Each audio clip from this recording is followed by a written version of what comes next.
yeah.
Man, halfway through the game and we kinda lose that mini-boss mentality. That is a good thing depending on how the level is balanced. It's not like it's required for a level to work, but it's smart to break things up once in a while. The good thing about Keelhaul Key is that it substitutes a lot of the combat for puzzles, and they are some great key hunting puzzles that show off the paper boat's usefulness. But like the Twilight Princess spinner, it's not that useful outside of Keelhaul Key.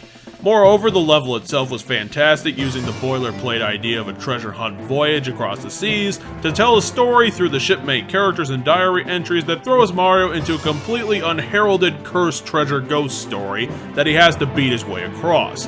Yeah, Keelhaul Key has a bit of irritating backtracking, but not to Twilight Town's extent.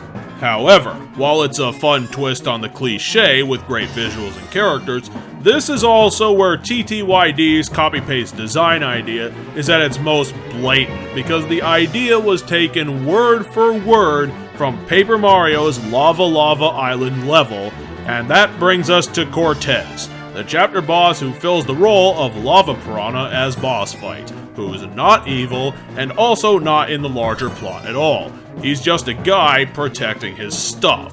And damn, did he protect it well. This might be the first boss in the game that makes you sweat a bit.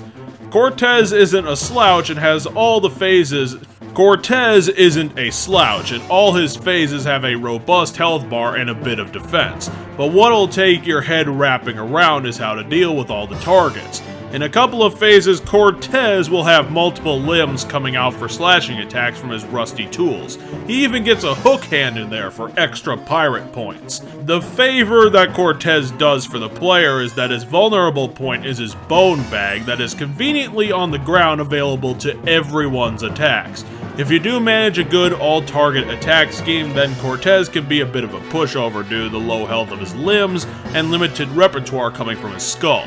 Just remember that this is a marathon boss fight, and you'll need to keep yourself going through 3 phases, each with their own insurmountable forms between the forearms and the snake phases. However, once Cortez's spirit has been completely exorcised from his bones, Mario will finally be able to pull out the crystal star from his treasure pile, except not. Cortez pulls the ultimate boss fight Rickroll and is revived. Shows off that his soul is forever tied to his ship and his gold, and therefore he will never give up and he will never die. Shock! Horror! Not really. Mario instead asks nicely for the crystal star, and apparently Cortez thinks it's worthless, so he just gifts it to the guy who bested one of his infinite lives. Don't you just love those misunderstanding boss fights? No, I don't.